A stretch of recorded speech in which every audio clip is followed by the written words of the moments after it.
Okay guys, selamat malam. Saya live stream lagi. Mata terang dah. Lepas makan apa semua. Lepas tu masih pening-pening sikit. Kan pening kepala, pening sebab banyak sangat benda buat, kerja buat. Live stream. Nak live stream? Jomlah live. Saja nak baca ni Cobot Commission. Orang masak sahur dia live stream. Sayang masak sahur kan? Sahur dengan live stream tak payah makan lagi. Ha? Sahur dengan live stream je. Ha, Kenyang. jom kita. Tak payah nak makan nasi. Tapi sayang masak sedap. Nak buat macam mana? Ambil bau je lah. Sedapnya. Kita cari dokumen dulu. Cobot Commission Report. Wow. Tahu Cobot Commission Report? Apa itu? Report of the Commission of Inquiry North Borneo and Sarawak. Tu dah ada seorang viewer. Siapa Ni lah isteri yang saya view ni. tu ah? Okey, tengah-tengah malam ni saya rasa ada yang dah rehat-rehat tidur-tidur kah? Tak ada benda nak buat, so kita sembang kencang pasal Aku pula tak ada benda nak Cobot. buat. Pinggan tak basuh. Nantilah basuh. Banyak masa lagi. Okey, kita cakap sembang-sembang pasal Cobot Commission, Report of the Commission of Inquiry North Borneo and Sarawak. Ni saya buka dekat laptop saya. Saya buka random saja. Saya buka random saja. Kita tak tengok dari atas ke bawah. Sebab kita nak tahu apa yang pendapat atau recommendation daripada Cobot Commission ni yang menjadi asas kepada rundingan Perjanjian Malaysia 1963. So saya tarik ke bawah tadi, terus pergi ke 77. Cobot Commission ni dia panggil paragraf. Setiap nombor-nombor tu kan dia panggil paragraf. Paragraf 1, paragraf 2. Tak tahu ada berapa paragraf. Tapi yang saya tengok sini ada paragraf ke-77. So paragraf ke-77 ni dia menceritakan tentang pendapat daripada SUPP, Parti Politik dekat Sarawak. Apa pendapat dia tentang pembentukan Malaysia ni? So the main points put to us from Chinese sources other than those appearing in ni sources yang selain daripada SUPP. Mereka beri pendapat tentang ni lah. Masa tu orang tak tahu pun Malaysia tu macam mana. Jadi mereka beri pendapat. Yang ada cuma info advertisement pasal Malaysia je lah yang sebelum Cobot Commission ni sampai. Daripada radio apa semua. Jadi orang tak tahu Malaysia tu macam mana. Jadi Cobot Commission tanyalah rakyat Sabah dengan Sarawak. Dia mau yang macam mana Malaysia ni. So salah satu pendapat daripada sources selain daripada Chinese sources selain daripada SUPP tu, paragraf yang ke-77 IGC report tu, Cobot Commission tu, dia memberi express similar view were the following. In some cases they were put to us as reason for opposition to Malaysia. In others as matters which, if Malaysia came into being, it was hoped would receive earnest consideration. So, salah satu dia cakap pasal citizenship. The Chinese feel acutely about this. Their anxiety derive above all from a fear that even if they and their forebears had been born in Sarawak, they would under Malaysia become second-class citizen, with a status inferior to that of the indigenous races. They are anxious that future citizenship law should make no change in the current arrangement under which all persons born in Sarawak are automatically citizens at present of the United Kingdom and colonies without any residential qualification, and persons who have resided in Sarawak for a total of 5 years, including the last 12 months continuously out of the 8 years immediately preceding the date of application, are eligible to apply for naturalization. Ini ketakutan bangsa Cina lah dekat Sarawak berkaitan dengan citizenship. Sebab tu citizenship ni salah satu daripada hak istimewa Sabah dengan Sarawak. Kita ada terma-terma citizenship kita sendiri. Kenapa? Kenapa kita ada terma-terma citizenship kita sendiri dalam IGC report tu? Cara-cara untuk jadi warga Malaysia dan untuk jadi warga Sabah dengan warga Sarawak tu, kita ada terma kita sendiri. Dan terma kita sendiri itu dibuat sebab ketakutan daripada bangsa Cina ni tadi. Contoh dia saja. Paragraf yang ke-77 ni. Sebab ketakutan dia takut dia akan jadi second class citizen. Jadi Commonwealth Commission berilah recommendation citizenship tu akan diberikan macam mana. Semua orang akan equal di bawah pembentukan Malaysia. Ya, dia orang Sarawak tu dia akan jadi rakyat Sarawak. Kita ada K, kalau Sabah dia ada H. Tu yang benda yang ditakuti semasa Commonwealth Commission tu, tapi Commonwealth Commission dia beri recommendation supaya mereka tak takut. Sebenarnya citizenship tu hak istimewa Sabah dengan Sarawak. Kita ada cara kita sendiri untuk pastikan rakyat Sabah dengan Sarawak tu diberi citizenship. Kemudian dia bercakap pasal special privilege for native. Similarly, whilst there is no objection to the continuation of the existing rights of the native of Sarawak in such matters as land, they strongly oppose the introduction of any formal provision in the Constitution in favour of the indigenous races. It was pointed out to us that the Malays are a minority in the Federation of Malaya, while the natives form a majority of the population of Sarawak. Some Chinese were ready to recognize that there was a need to take special measure to accelerate the progress of the native races, but argue that this should be done for a limited period as a matter of government policy and not by the insertion of provision in the Constitution. So, hak istimewa native untuk Sabah dengan Sarawak ni, terutama untuk Sarawak sebab dia ni berkaitan dengan Chinese dari Sarawak tu. Dia takut terlalu banyak privilege untuk orang pribumi, untuk Sabah dengan native Sabah dengan Sarawak tu. So mereka takutlah orang Chinese berkaitan benda ni. Dia legit, argument dia memang legit sebab dia apa nama tu, kalau boleh semua benda kena ikut meritokrasi lah kan, sebaik-baiknya. Siapa yang layak, siapa yang usaha lebih tu dapat lebih lah. Tapi kalau ada privilege macam ni, kadang-kadang susah lah untuk compete. Dan dia ada baik dan buruk dia yang kita kena consider. Kalau untuk native, kalau asyik kena suap saja, sampai bila kita nak maju kan? Dia ada perspektif, dia ada give and take dia kat situ. So, pendapat daripada Chinese ni tadi, kalau boleh, hak untuk native tu dibuat secara polisi, bukan dibuat secara berperlembagaan. So sebab itu kita ada hak, kita ada special position of the native tu kan, sama dengan hak istimewa orang Melayu juga, taraf hak istimewa native Sabah dengan Sarawak tu. So untuk melaksanakan hak native Sabah dengan Sarawak tu dibuat secara polisi. Kita tahu daripada sini, daripada Commonwealth Commission ni, kita tahu macam mana untuk laksanakan hak-hak native Sabah dengan Sarawak tu. So kita boleh laksanakan dengan menerusi polisi. Ini cadangan yang bagus daripada Chinese dekat Sarawak ni. So itulah salah satu cara kita untuk melaksanakan hak native Sabah dengan Sarawak. Kita boleh buat polisi yang berkesan.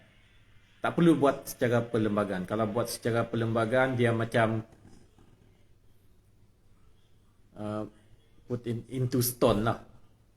Tak berganjak nanti. Lepas tu orang dah tahu kita dapat privilege tu, orang tak bekerja pula nanti. Sebab dia ingat semua dah kena suap kan. Jadi buat secara polisi. Polisi boleh berubah-ubah ikut kerajaan. Kadang polisi yang bagus tu boleh dibaguskan lagi. Macam tu. So kita guna polisi kerajaan. So kalau ikut polisi kerajaan ni maksudnya government decision lah, government order or something like that, untuk melaksanakan hak native Sabah dengan Sarawak. Okey, sekarang C. Ni menarik.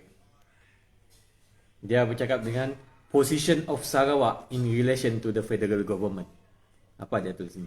A number of the Chinese whom we saw urged that it was not right that Sarawak should be merely one state in the federation of 15 states.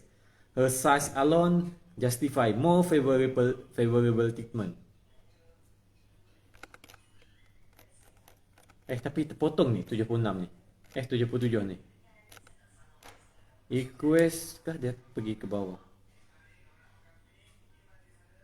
Terpotong dokumen sana ni. Kah dia potong ke bawah? Cobalt Commission, dokumen Cobalt Commission sana ni terpotong. Paragraf ke-77. Tapi yang tu menarik tadi. Pendapat daripada nombor 77 tu. Dia bercakap pasal position Sabah dengan Sarawak in relation with federal government. Dia cakap tak patut Sabah dengan Sarawak jadi state, salah satu state daripada 15 state. Masa tu masih fikir Brunei juga. Kita tak patut macam tu. Ni memang pendapat tu orang zaman dulu pun dah tahu dah benda tu tak patut berlaku. Sayang dokumen saya ni terpotong muka surat 77. Tapi dia cakap tak patut berlaku macam tu.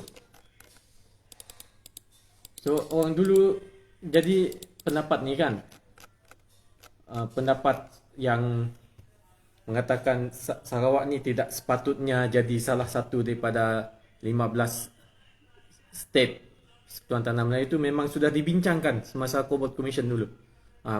Cobalt Commission ambil consider benda ni semua, British consider benda ni semua. Bila masuk dalam pembincangan IGC report, mereka pastikan Sarawak, Sabah tu position dia equal dengan satu Persekutuan Tanah Melayu. Hasil daripada Cobalt Commission ni tadi. Inilah framer intention dia. Inilah asas argumen dia. Sebab tapi dia tak habis tadi kan. Tapi kita tahu benda ni ada dibincangkan dan dia menjadi asas yang mengatakan Sabah dengan Sarawak ni tidak sama dengan negeri-negeri yang lain, komponen negeri Tanah Melayu tu. Jadi kita sama dengan satu Persekutuan Tanah Melayu. Okey, saya tarik lagi ke bawah, kita tengok muka paragraf 117 untuk Cobalt Commission. To this substantial Muslim minority, there was a decided attraction in the idea of joining up with the Federation of Malaya, where Islam is already the national religion. The attraction was even greater when it was realized that there was a prospect that more would be done in the way of improving the position in society of the indigenous peoples. We found that there was almost complete unanimity of support among these communities for Malaysia, and in most cases, they expressed agreement with the recommendation made in the report of the Malaysia Solidarity Consultative Committee, which is in the Appendix F of the Cobalt Commission. A point which was frequently mentioned to us by representatives of these communities was that a Federation of Malaysia would provide protection against the menace of communism. One or two groups expressed a desire to be reunited with Brunei. So, Muslim minority ni yang dekat mana dekat North Borneo ni, 117 ni, dekat North Borneo.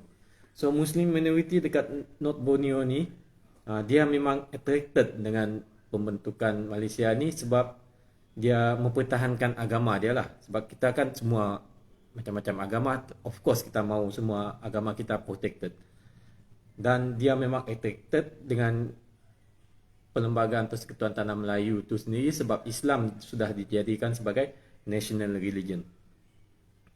Kemudian dia tahu dekat Persekutuan Tanah Melayu tu dia ada hak istimewa orang Melayu, di mana dia artikel 153 tu. So itu menjadi sebab support yang diberikan oleh Muslim minority dekat Sabah pada masa tu. So kita tahu sini pada masa tu Muslim ialah minority dekat Sabah. Dia tulis itu Muslim minority. So support tu memang ada untuk pembentukan Malaysia. Dan recommendation di dalam MSCC tu memang mereka support.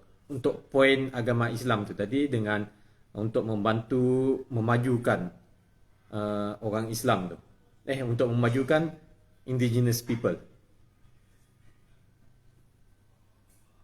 Kemudian mereka pun mahu Federation of Malaysia ni menjaga mereka daripada gerakan komunis. Dan ada satu atau dua grup yang memang express a desire to be reunited with Brunei. Orang Muslim minoriti, orang Sabah ni lah. Orang Sabah ni memang ada desire. Ada grup yang memang desire untuk reunited with Brunei. Sebab dalam Cobalt Commission masa tu, Brunei masih consider lagi nak bersama-sama dengan pembentukan Malaysia. So, sebab ada prospek itu kan, ada prospek di mana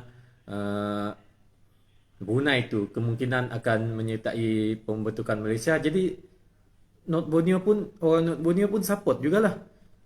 Sebab mereka ingat Brunei pun akan join. Tapi last Brunei tak join. Jadi adakah orang-orang ni akan support pembentukan Malaysia? Saya pun tak tahulah. Nak tanya orang situ. Tapi sebab itu poin-poin dia berkaitan dengan mempertahankan North Borneo daripada komunis. Dan untuk apabila pembentukan Malaysia ni dibentuk, indigenous people tu improve, position indigenous people tu akan improve dekat North Borneo. Adakah benda ni berlaku sekarang? Ini yang diimpi-impikan oleh orang Sabah dulu. Dia mahu kedudukan indigenous people tu dimajukan. Walaupun dia orang Muslim minority ni kan, dia pendapat daripada Muslim minority tu, tapi dia mahu tengok semua indigenous people dekat Sabah tu maju. Tapi adakah benda ni tercapai sekarang untuk orang Sabah dengan Sarawak berbanding dengan bila dibandingkan dengan orang Melayu dekat Persekutuan Tanah Melayu? Itu yang kita kena nilai, kita bandingkan. Okey, ni safeguard. Paragraf 118. Paragraf 118 dia cakap the safeguard which were suggested to us vary considerably in importance. In setting them out below, we shall endeavour to indicate the degree of importance which was attached to each of them and the extent to which they represented the views of substantial section of the indigenous population. The suggestion was sometimes made that safeguard should be symbolized following tradition by a stone monument as lasting reminder of the assurance given. Sebab tu kita ada batu bersumpah dekat Sabah tu kan. Itu merupakan satu tradition orang Sabah. Mereka memang mahu safeguard tu kan. Perlindungan untuk orang Sabah tu kan. Dia kena ikut tradition orang Sabah juga. Bukan setakat tulis dekat buku macam Western punya cara. Dia tulis dalam agreement apa semua, berpena apa semua. Tapi orang Sabah ni dia mahu buat ikut cara dia juga. Iaitu dia kena symbolizekan safeguard. Walaupun bukan semua kan. Bukan semua terma pembentukan Malaysia tu. At least ada safeguard tu dia kena symbolizekan mengikut tradition dekat Sabah, iaitu dengan ada dia stone monument as lasting reminder of the assurance given. Ini yang dibuat oleh JS Sundang. JS Sundang mengikut tradisi Sabah. Mengikut tradisi. Sekarang kita tahu betapa pentingnya kan batu sumpah tu. Batu sumpah tu merupakan salah satu cara tradisi orang Sabah untuk reminder, untuk forever remind mana-mana benda lah untuk generasi akan datang tentang mungkin sumpah ke. Contohnya untuk perjanjian Malaysia ni dia berkaitan dengan assurance, berkaitan dengan safeguard perjanjian Malaysia. Sebab tu adanya batu sumpah tu, sebab dia mengikut tradisi orang Sabah untuk memastikan safeguard untuk orang Sabah tu dia pertahankan mengikut batu stone monument tu, bukan setakat tulis saja. So dari sini kita tahu sejarah dia, kita tahu asal usul Batu Sumpah pun kita tiba-tiba tahu kan kepentingan dia untuk orang Sabah tu. Kalau orang Sabah, orang muda-muda sekarang mungkin dia dah tak tahu, tapi sekarang dia tengok balik, orang dulu-dulu memang macam ni cara dia merekodkan kepentingan benda-benda yang penting tu. Ada nyamuk. Okey. Kemudian dia paragraf 118 tadi tu baru saya baca kepala dia saja. Sekarang ada section dia tu yang penting-penting tu. Dia terangkan setiap safeguard tu kan. Cobalt Commission ni dia cuba attach untuk setiap point tu dengan detail. Okey, kita baca. Safeguard yang orang Sabah mau dalam pembentukan Malaysia. Yang siapa yang sakis ni? Indigenous people dekat Sabah ni dia beri pendapat ni. Ini benda yang paling penting untuk dipertahankan untuk orang Sabah. Yang pertama, head of state. Yang di Pertuan Negara Sabah tu. Head of state. Tapi dulu kan nama dia, style dia yang di Pertuan Negara Sabah. Sekarang dah jadi TYT Sabah. Jadi dah kena langgar lah safeguard yang paling penting ni. Ni paragraf yang ke-118 ni dia terangkan safeguard yang penting bagi orang Sabah. Sangat-sangat penting. Head of state. Dah kena langgar kan? Okey, ada detail dia situ. Head of state tu dia tulis, whenever this matter was raised by delegation of indigenous peoples, the request was made that the head of state should be a Bumi Putra or native.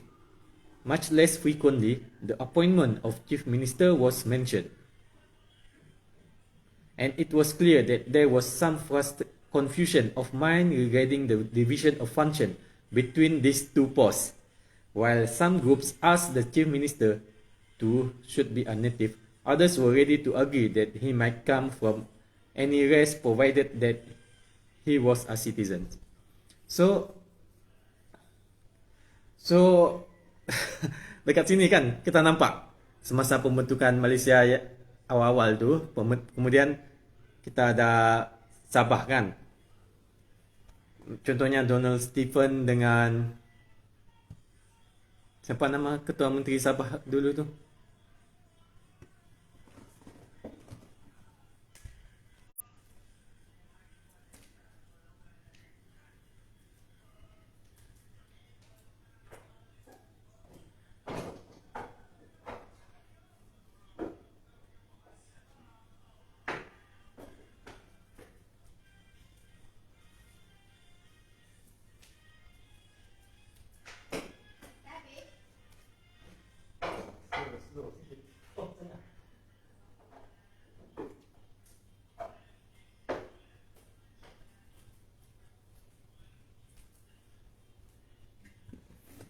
Okay, I'm back. Sorry, ada iklan sikit. So, dia cakap sini kan, orang dulu-dulu ni, dia cakap, penting sangat head of state ni. Head of state untuk orang Sabah.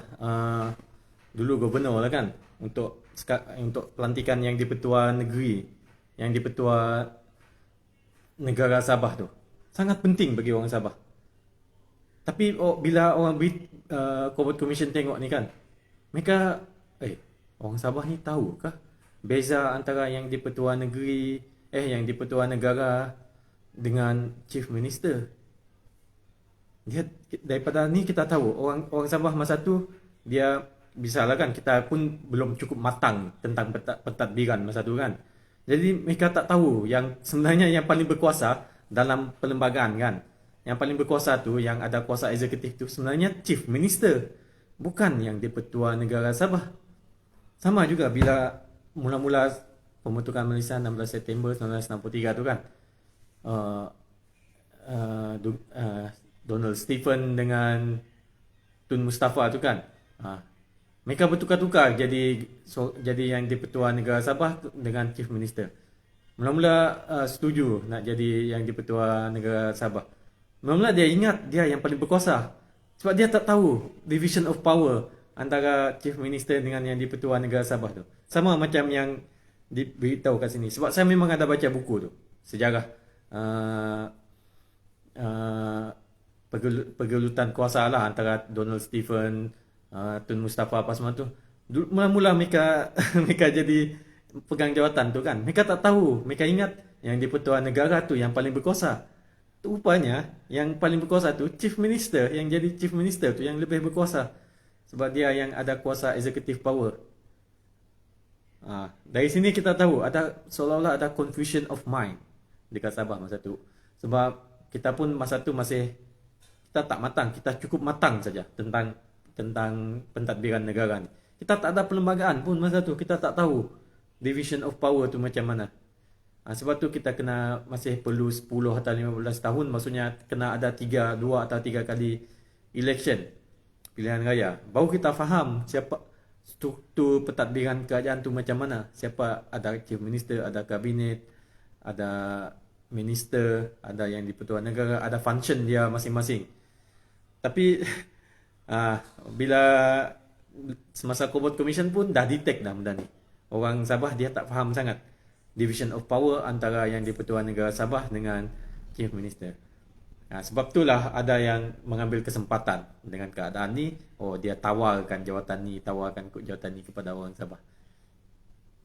Itulah yang jadi kucak kacir lagi. Bukannya nak mengajar kita cara pentadbiran yang betul, diambil lagi kesempatan.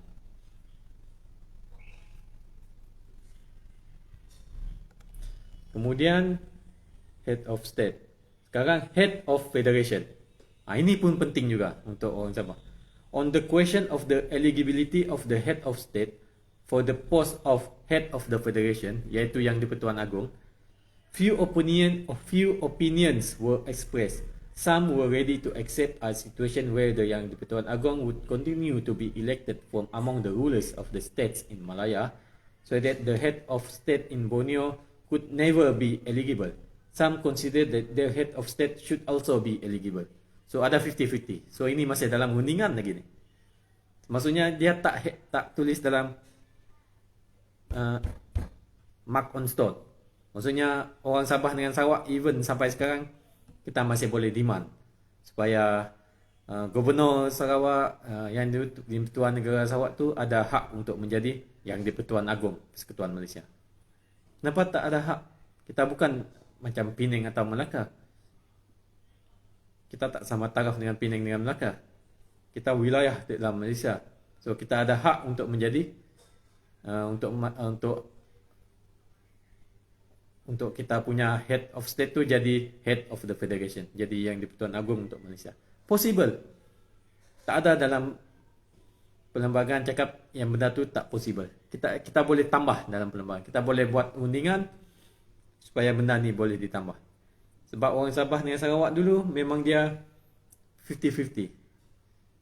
Ada yang okey, tak apa, biar saja daripada Persekutuan Tanah Melayu yang jadi yang di-Pertuan Agong. Tapi ada juga yang tak bersetuju, kalau boleh Head of State Sabah dengan Sarawak tu pun jadi yang di-Pertuan Agong. Tapi benda ni saya pun tak tahu apa yang give and take dia kat sini.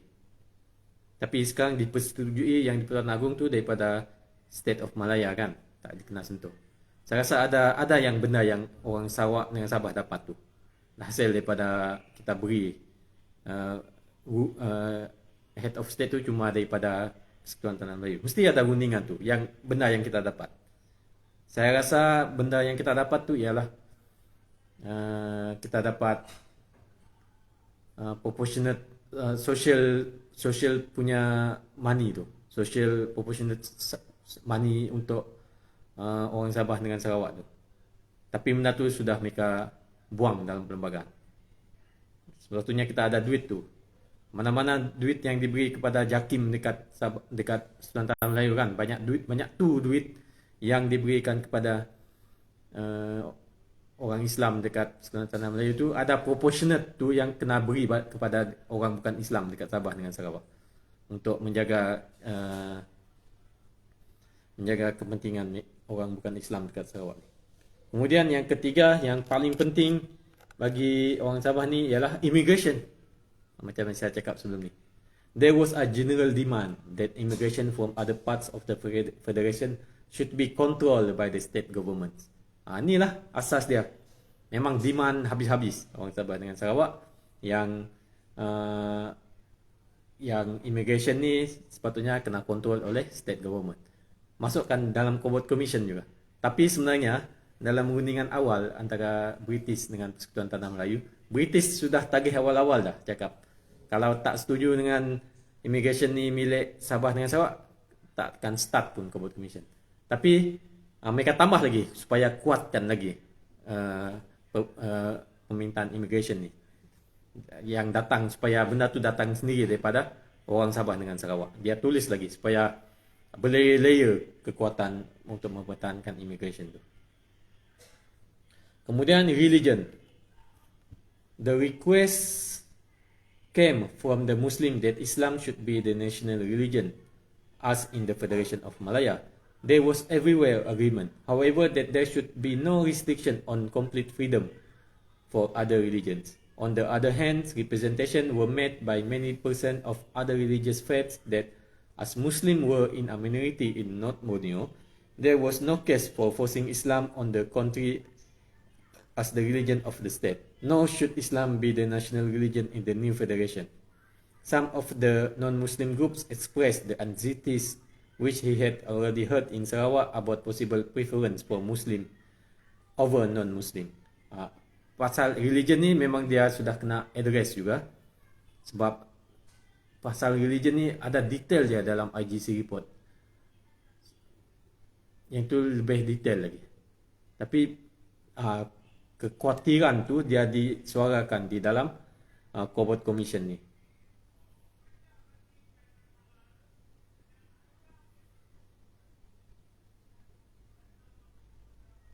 Dia ada give and take juga ni religion ni dalam IGC report.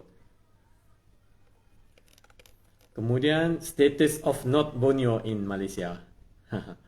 Okey, kita tengok status of North Borneo in Malaysia. Dia cakap, many groups who appear before us display great anxiety that North Borneo should be adequately represented in the federal parliament, and that in this and in other respect, she should not be treated as equivalent in status to one of the states in the present Federation of Malaya. For example, Penang or Malacca. The point was made that North Borneo's size alone justified special treatment, and that the much greater distance between the Borneo territories and Kuala Lumpur also had a bearing on the matter. A number of persons expressed the view that the new federation should consist of 5 units, the Federation of Malaya, Singapore, Sarawak, Brunei and North Borneo, and not 15 units, as would be the case if the Federation of Malaya disappeared as such and was regarded as 11 separate states which would each join the new federation on equal terms with the 4 new units. The reason for this attitude was clearly a fear that North Borneo interests might be overlooked or given too little weight. Dari dulu dah status North Borneo dalam Malaysia ni, pendapat rakyat indigenous people dekat North Borneo tu, inilah asas dia. Asas untuk artikel 1 tu, Perlembagaan Persekutuan sekarang ni. Asas hak sama rata kita tu. Ni dia daripada Cobalt Commission ni. Salah satu dia dari sini asas dia. Satu, representation dekat parlimen untuk North Borneo tu kena adequate. Maksudnya kena ada proportion yang sesuai untuk North Borneo, mengikut partnership kita antara Persekutuan Tanah Melayu, Sabah, Sarawak dengan Singapura dengan Brunei masa tu. Tapi jangan kira representation dekat parlimen tu berdasarkan 15 negeri yang macam Persekutuan Tanah Melayu tu. Mereka tak setuju, tak boleh. Dari sini lagi dah diterangkan dia mahu status North Borneo tu setara dengan Persekutuan Tanah Melayu, bukan dengan negeri-negeri Tanah Melayu tu. Memang sudah ditulis sini. Yang baca Cobalt Commission ni bukan British saja, Persekutuan Tanah Melayu pun baca. Memang dia baca sebab ada wakil Persekutuan Tanah Melayu. Jadi dia tahulah benda ni. Jangan cakap tak tahu. Jangan hairan kenapa North Borneo ni setaraf dengan Persekutuan Tanah Melayu, satu persekutuan tu. Memang sudah dibincangkan dan kerajaan Persekutuan Tanah Melayu pun tahu fakta ni. Sebab mereka pun wakil dalam Cobalt Commission tu. Jangan cakap tak tahu. Kalau tak tahu, tanya kerajaan kamu sendiri.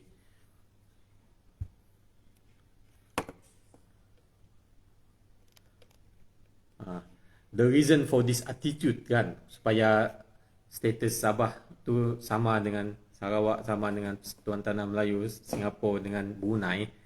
Sebab dia takut North Borneo, kepentingan North Borneo ni dia akan overlook or given too little to weight. Samalah macam yang berlaku apabila status Sabah dengan Sarawak tu dijatuhkan pada tahun 1976. Memang betul lah dia yang dia cakap, kena sumpah lah kita ni. Dari tahun 1976 tu kita kena sumpah yang apabila status North Borneo tu dijatuhkan, kena sumpah. Ya, jadi memang betul interest North Borneo tu memang orang tak peduli dah, kerajaan persekutuan tak peduli. Sebab dia ingat kita ni cuma negeri yang ke 11 dengan 12 dengan 13 ni. Kemudian F, federal subject. Federal subject ni federalist. For somewhat similar reason, a number of groups propose that a limited number of subjects only should be federalized, at least in the initial stage. Some suggested that external affairs and defense only should be federal subject in the first instance, together with those aspects of internal security which were necessarily allied to external affairs. At the same time, there were many who held high expectations of the practical benefits which Malaysia would bring, such as free education and accelerated rural development. They wish to see a strong central government which would be in a position to carry out these schemes as soon as possible. Still others recognize the advantage to be gained from the federalization of a number of subjects in due course, but were anxious that the change should be a gradual one. The desire for careful consideration during a transitional period before any subject was made federal was undoubtedly influenced too by the fear that the immediate transfer of authority over such subjects as education and health service would be likely to carry with the necessity for contribution from North Borneo in the form of heavier taxation. So dari awal lagi federal subject ni, orang Sabah dengan Sarawak ni, dia tak mau beri macam tu saja. Kalau beri pun federal subject tu, contohnya benda-benda yang berada di dalam federal list kan, telecommunication lah apa semua tu, berikan kepada federal government seperti yang sudah disetujui. Expectation dia supaya federal government ni memajukan Sabah dengan Sarawak. Itu expectation dia. Kita beri federal list tu kan, kuasa tu yang sepatutnya milik Sabah dengan Sarawak kan, tapi orang Sabah dengan Sarawak dia delegate kan, dia berikan kepada federal di bawah federal list. Bukan kita buang, kita beri bersyarat. Syarat dia dah diberi kuasa federal list tu kepada kerajaan persekutuan, federal department tu kena majukan Sabah dengan Sarawak. Itu expectation dia. Dari sini kita tahu kenapa federal list tu diberi kepada kerajaan persekutuan. Kalau kerajaan persekutuan tidak dapat nak laksanakan tugas dia sebagai federal department apa semua tu, tak payahlah pegang lagi benda ni semua. Tak payah pegang federal department tu, beri balik dengan Sabah dengan Sarawak supaya kami sendiri yang boleh majukan negeri kami sendiri. Itu give and take untuk berkaitan dengan federal list. Federal list tu pun kena sembang kencang orang dulu dah. Dan ada syarat dia. Sekarang kita tahu syarat dia berdasarkan asas daripada Cobalt Commission tu tadi. Kita beri federal list yang panjang-panjang dalam federal constitution tu kan. Bersyarat dia kena majukan Sabah dengan Sarawak dengan kuasa federal list dia tu. Bukan dia nak fancy-fancy je ada jawatan federal tu.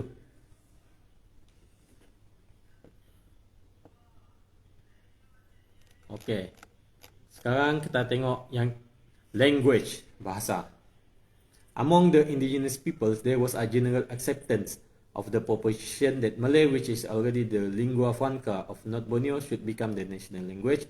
This was combined, however, with the strong request that English should continue to be recognized as an official language, and that the government present policy regarding the use of English as a medium of instruction should be continued. Some group asked that other native language should be given official status so that they could be used in the future elected councils. Ni language. Ini yang saya ada ceritakan sebelum ni berkaitan dengan bahasa. Bahasa ni hak istimewa untuk Sabah dengan Sarawak. So memang kita setuju bahasa Melayu tu jadi bahasa national language, bahasa kebangsaan. Sebab dekat North Borneo tu dia memang lingua franca dekat North Borneo. Jadi untuk pertuturan biasa kan setiap hari supaya semua orang boleh bercakap antara satu sama lain, memang kita support bahasa Melayu sebagai lingua franca. Begitu juga dekat Sarawak. Tapi untuk official language, kita masih mau English sebagai official language untuk Sabah dengan Sarawak. Maksudnya masih ada sekarang. Terma ini memang termaktub dalam perlembagaan. Official language untuk Sabah dengan Sarawak masih English. Dan medium of instruction. Ni menarik. Yang ni yang orang selalu overlook. English masih boleh digunakan sebagai medium of instruction di Sabah dengan Sarawak. Maksudnya dekat masa mengajar kan, kita ada sekolah apa semua, boleh guna English sebagai untuk medium of instruction. Benda ni pun ada disetujui di dalam IGC report. Sudah dimasukkan English tu masih boleh digunakan sebagai medium of instruction dekat sekolah, dekat Sabah dengan Sarawak. So kalau ada isu berkaitan dengan penggunaan bahasa Inggeris dekat Persekutuan Tanah Melayu tu untuk di sekolah tu, jangan kita bising. Tu isu Persekutuan Tanah Melayu. Isu kalau dia berlaku dekat Sabah dengan Sarawak, baru kita bising. Tak perlu kita kecoh hal dekat Persekutuan Tanah Melayu tu. Sebab dekat Sabah dengan Sarawak memang medium of instruction memang dibenarkan guna bahasa Inggeris. Sebab tu English sekolah dekat Sabah dengan Sarawak ni, sekolah kerajaan pun kena guna polisi ni sebenarnya, menggunakan English sebagai medium of instruction untuk Sabah dengan Sarawak. Sebab itu mengikut perlembagaan lah. Ikut perlembagaan dapat pahala. Kan? Kemudian some group asked that other native language should be given official status so that they could be used in the future elected council. Dekat Sarawak ni masih ada. Tak tahu dekat Sabah ada ke tak. Tapi dekat Sarawak memang kami boleh guna native language kami dekat Dewan Undangan Negeri kami. Memang ada menteri-menteri bercakap dalam bahasa Iban, bahasa Melanau, bahasa Kenyah. Memang boleh. Tak ada masalah. Cuma notify awal-awal lah dengan speaker nak cakap bahasa apa. So ini salah satu daripada cara untuk memperkasakan native language. Orang dulu-dulu dah fikir dah benda ni untuk memperkasakan native language ni, supaya native language ni tak hilang, supaya native language ni didokumentasikan dan diguna oleh anak cucu kita sebagai satu sebahagian daripada budaya dan identiti kita. Orang dulu-dulu dah fikir awal dah untuk mempertahankan native language ini, dan cara dia untuk pastikan dia ada official status, somehow ada official status dan boleh digunakan dan di Dewan Negara, di Dewan Undangan Negeri dan dekat court juga sebenarnya. Kemudian H, special privilege for native. There was an unanimous agreement among native group that in addition to the customary rights over land and to certain other existing privilege, the special position accredited to Malays under the Federation of Malaya Constitution should be extended to the indigenous people of North Borneo to enable them to obtain educational and other qualification and to gain experience in business in order to compete on equal terms with the other races in the country. So hak istimewa orang Melayu tu pun memang extend kepada native dekat Sabah dengan Sarawak. So kita memang ada hak istimewa, kita memang sama macam orang Melayu dekat Semenanjung. Tapi bukan bermaksud kita jadi orang Melayu. Cuma hak itu sama, hak yang orang Melayu dapat dekat Persekutuan Tanah Melayu itu pun orang Melanau dapat, orang Kenyah dapat, orang Kayan pun dapat juga hak tu. Sama.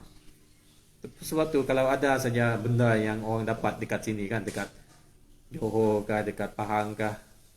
Sepatutnya orang dekat Sarawak pun mesti dapat juga benda tu. Orang Sabah pun mesti dapat juga. Kena adil. Itu kita kena monitor tu. Kita kena monitor mana pergi duit tu untuk memajukan native dengan orang Melayu kat sini. Kemudian yang terakhir sekali ni, ada juga amendment of the constitution and the possibility of secession. Some groups express concern that the possibility that after a federation of Malaysia has been established, the constitution might be amended by the federal parliament in Kuala Lumpur to not Borneo disadvantage and without her consent. These views were sometimes put forward in conjunction with those already referred to in E above as justification for specially favorable treatment of representation in the federal parliament. E tadi dia cakap pasal status of North Borneo in Sarawak. Okay, dia mahu representation di parlimen tu. A number of groups consider that during an initial period, usually put at 3 to 5 years, North Borneo should be at liberty to withdraw from the new federation if her elected representative become convinced by experience that the arrangement were not in her long-term interest. So yang pertama tadi, kita takut Perlembagaan Persekutuan Tanah Melayu, Perlembagaan Malaysia tu akan dipindah sesuka hati. Dan Parlimen akan memindah Perlembagaan Sabah dan Perlembagaan Sarawak sesuka hati tanpa kebenaran. Yang ini pun sudah ditakuti dahulu, dan salah satu cara untuk orang dulu-dulu kan dia fikir macam mana untuk memastikan tidak ada pindaan yang sesuka hati ni berlaku lagi ialah supaya kita ada kuasa veto dekat parlimen. Kita ada jumlah representatif yang ramai dekat parlimen untuk mempertahankan hak Sabah dengan Sarawak tu daripada dipindah sesuka hati. Sebab tu salah satu justification, salah satu asas dia untuk kita ada 1/3 wakil Borneo dekat parlimen. Sebab artikel 1 pernah dipindahkan tahun 1976. Mereka pindah. Itu asas yang sangat kuat lah tu untuk dapatkan balik 1/3 representation dekat parlimen. Sebab dah terbukti memang mereka pindah untuk tanpa hak, tanpa kebenaran Sabah dengan Sarawak kan. Jadi itulah asas yang kuat untuk, salah satu lagi asas yang kuat untuk kita menuntut 1/3 kuasa dekat parlimen. Kalau boleh minta lebih lagi, 1/2 kah?